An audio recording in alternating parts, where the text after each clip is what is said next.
ജസ്പ്രീത് ബുംറയ്ക്ക് രണ്ട് വശത്തിൽ നിന്നും ബോൾ ചെയ്യാൻ സാധിക്കില്ലല്ലോ. ബോർഡർ ഗവാസ്കർ ട്രോഫി രണ്ടാം ടെസ്റ്റിലെ തോൽവിക്ക് കാരണം ചോദിച്ചപ്പോൾ ഇന്ത്യൻ ക്യാപ്റ്റൻ രോഹിത് ശർമ്മയുടെ മറുപടിയായിരുന്നു ഇത്. പേസർമാർക്ക് അളവറ്റ പിന്തുണ ലഭിക്കുന്ന പിങ്ക് ബോളിൽ ടോസ് നേടി ബാറ്റിംഗ് തിരഞ്ഞെടുത്തിട്ടും ഇന്ത്യ തോൽക്കാനുള്ള പ്രധാന കാരണം പേസ് ബോളർമാർ നിറം മങ്ങിയതായിരുന്നു. മറുവശത്ത് സ്വന്തം മണ്ണിൽ പിങ്ക് ബോളിന്റെ ആനുകൂല്യം പരമാവധി മുതലെടുത്ത ഓസീസ് പേസർമാർ 10 വിക്കറ്റിന്റെ ആധികാരിക വിജയം നേടുകയും ചെയ്തു. പരമ്പരയിൽ 2 മത്സരങ്ങളിൽ 11.25 ബോളിംഗ് ശരാശരിയിൽ 12 വിക്കറ്റാണ് ഇതുവരെ ബുംറയുടെ നേട്ടമെന്നത്. എന്നാൽ ബുംറയ്ക്ക് പന്തെറിയുന്ന മുഹമ്മദ് സിറാജിന്റെ ബോളിംഗ് ശരാശരി 19.77ഉം ഹർഷിത് റാണയുടെ ബോളിംഗ് ശരാശരി 50.75ഉമാണ്.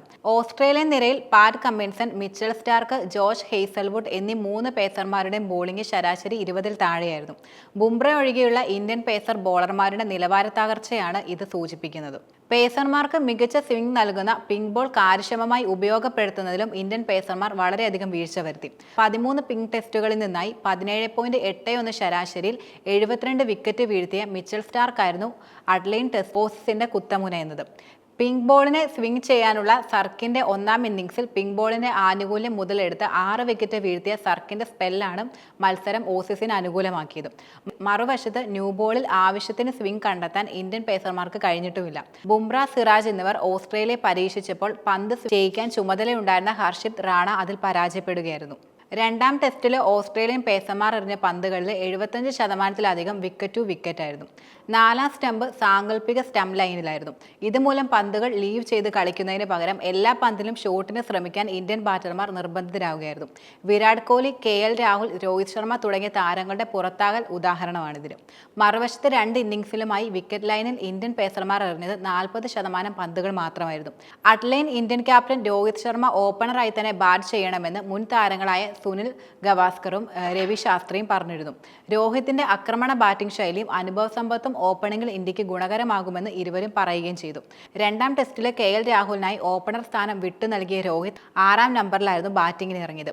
രോഹിത്തിന് പിന്തുണയുമായി കപിൽ ദേവും എത്തി. ന്യൂഡൽഹി ഓസ്ട്രേലിയക്കെതിരായ രണ്ടാം ടെസ്റ്റിലെ തോൽവിക്ക് പിന്നാലെ വിമർശനങ്ങൾ നേരിടുന്ന രോഹിത് ശർമ്മയ്ക്ക് പിന്തുണയുമായി മുൻ താരം കപിൽ ദേവ് എത്തിയിരുന്നു.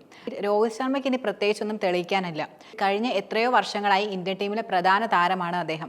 വീഴ്ചകളിൽ നിന്ന് എങ്ങനെ തിരിച്ചു വരണമെന്ന് രോഹിത്തിന് അറിയാമെന്നും അദ്ദേഹം പറഞ്ഞു. അടുത്ത നിലനിൽക്കുന്ന ഒരു ചോദ്യമാണ് ഷമ്മി വരുമോ എന്നത്.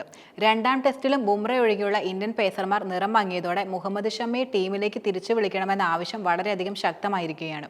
1 വർഷത്തോളം പരിക്കിന്റെ പിടിയിലായിരുന്ന ഷമ്മി രഞ്ജി ട്രോഫിയിലൂടെയാണ് ക്രിക്കറ്റ് ഫീൽഡിലേക്ക് മടങ്ങിയെത്തിയിരുന്നത്. നിലവിൽ സെയ്ദ് മുഷ്തഖ് അലി ടൂർണമെന്റിൽ ബംഗാളിന് വേണ്ടി കളിക്കുന്ന താരം ഇന്നലെ ചണ്ഡീഗഡിനെതിരെ 4 ഓവറിൽ 13 ഡോട്ട് ബോളുകൾ എറിയുകയും ബാറ്റിംഗിൽ 17 പന്തിൽ 32 റൺസുമായി ബംഗാളിന്റെ വിജയത്തിൽ നിർണായക പങ്കുവഹിക്കുകയും ചെയ്തിരുന്നു. എന്നാൽ ടെസ്റ്റ് മത്സരങ്ങൾ കളിക്കാനുള്ള ശരീരക്ഷമത ഷമ്മിക്കുണ്ടോ എന്ന കാര്യത്തിൽ നാഷണൽ ക്രിക്കറ്റ് അക്കാദമിയിൽ നിന്നുള്ള ഫിറ്റ്നസ് സർട്ടിഫിക്കറ്റ് ലഭിക്കേണ്ടതുണ്ട്.